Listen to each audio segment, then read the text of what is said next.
Bienvenue, tu es à l'écoute d'un nouvel épisode d'Installe-toi, le podcast qui t'aide à te détendre, lâcher prise et te découvrir.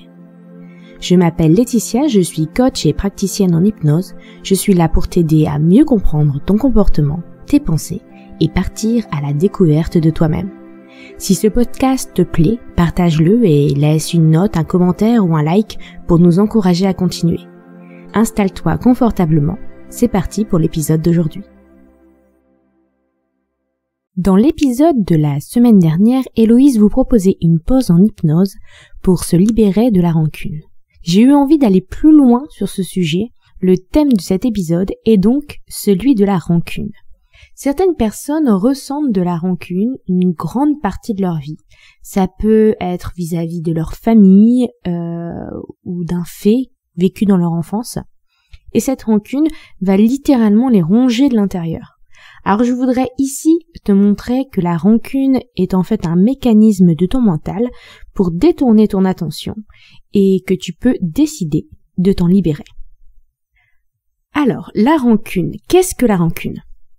La rancune, si je demande à mon ami Google, il me dit que c'est un souvenir tenace que l'on garde d'une offense ou d'un préjudice qu'on a vécu. Il y a souvent un mélange d'émotions autour de cette rancune, avec une prépondérance bien sûr pour la colère. La rancune, en fait, c'est une boule de colère qu'on garde à l'intérieur de nous. Et on va aller nourrir cette boule de colère en ressassant ce qui s'est passé. La rancune, c'est du moulinage interne et de l'autoflagellation. Puisque même si on est en colère envers ceux qui nous ont fait du mal, on s'en veut souvent aussi de les avoir laissés nous faire du mal. Et en plus, derrière, on se juge aussi d'être rancunier, puisque c'est jugé négativement, socialement parlant, d'être rancunier. Donc la rancune ne se vit pas dans le présent. C'est bien un souvenir.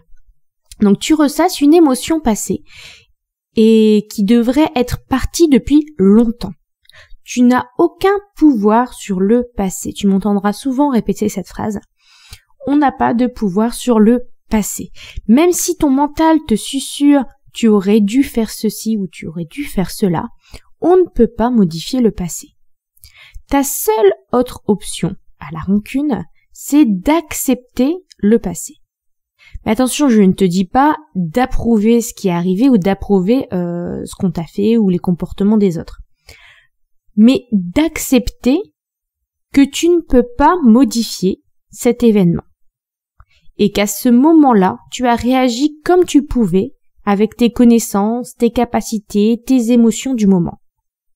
Selon moi, il faut d'une part accepter de ne pas pouvoir changer les choses et deuxièmement se pardonner aussi à soi car souvent on juge les réactions qu'on a eues. Alors à quoi sert la rancune ? Parce que pour moi, toute chose a son utilité. Si tu reviens un peu sur ce que je viens de te dire, tu verras que la rancune est nourrie par ton mental. Ça fait partie d'un des outils qu'il utilise. Alors on peut dire ton mental, ton ego, peu importe comment tu l'appelles, bref, la petite voix dans ta tête. Mais quel est l'intérêt de ton mental de te faire ressentir cette rancune ? Alors je te fais un petit rappel sur le mental. Le mental n'a qu'un but, c'est la survie. Si possible en faisant le moins d'efforts possible et surtout en évitant le changement, qui peut être source de danger, puisque changer, c'est aller vers de l'inconnu. Je vois donc deux utilités pour ton mental à la rancune. La première, que tu te souviennes de ce qui s'est passé, pour ainsi éviter que la situation se reproduise. Donc en ressassant l'information, ton mental te fait te rappeler de ne pas oublier. Et hop, tu mets une carapace de sécurité autour de toi, comme ça, tu ne risques plus rien. T'as été trahi, t'éprouves beaucoup de rancune envers cette personne, et donc désormais, tu n'as plus confiance en personne. Te voilà bien protégé.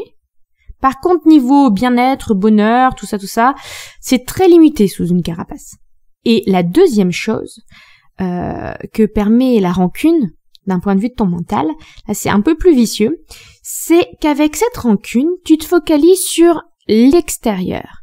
Quand je dis extérieur, c'est-à-dire les autres, les conditions, l'environnement, la société, etc. Et tu te focalises toute ton attention sur toutes ces causes extérieures qui ont mené à ta rancune. Et tu ne mets pas du tout l'attention sur toi. Mais tu n'as pas de pouvoir sur les autres, l'extérieur, les conditions, l'environnement. Là où tu as du pouvoir, c'est sur toi. Tu ne changeras pas les autres, tu peux, à la rigueur, par ricochet parfois les influencer, mais tu ne peux pas les changer, c'est eux qui décident de changer. Donc au lieu de mouliner ta rancune et nourrir cette colère, qui souvent finit par se généraliser, par exemple si je reprends l'exemple de la trahison, donc pour une trahison amoureuse, tu finis par avoir de la colère envers tous les hommes en général. Alors moi ce que je te propose, c'est de tourner le regard vers toi, de mettre le focus sur toi. Qu'as-tu ressenti? Pourquoi ça te touche tant? Quelle blessure ça vient réveiller? Car souvent c'est pour ça que la colère est si vive, c'est parce que ça vient rappeler une blessure passée. Et il faut creuser un petit peu pour peut-être trouver cette source justement de la blessure. Et enfin, pourquoi maintenant tu peux arrêter de te surprotéger et d'empoisonner tes relations aux autres? Là, toi, de maintenant, réagirais comment? Et peu importe ce que tu as vécu, tu as survécu. Et ça, c'est très important de montrer à ton mental que même si ça devait se reproduire, tu survivrais aussi. D'autant que maintenant, en plus, tu es mieux armé pour y faire face. Je t'invite aussi à écrire à cette toi qui a vécu la situation qui a provoqué cette rancune. Donc tu peux le faire aussi sous forme de visualisation si tu préfères, et lui dire simplement, avec tes mots, ça va aller. Je suis là. Comme si tu pouvais la prendre dans tes bras, cette toi du passé, la soutenir et lui donner l'amour dont elle avait justement besoin à ce moment-là. Te soutenir et te réconcilier avec cette toi du passé. Voilà pour aujourd'hui, j'espère que cet épisode t'a plu. Abonne-toi pour ne pas rater le prochain épisode et viens discuter avec nous sur les réseaux. Avec Héloïse, on serait ravis d'avoir ton retour sur cet épisode.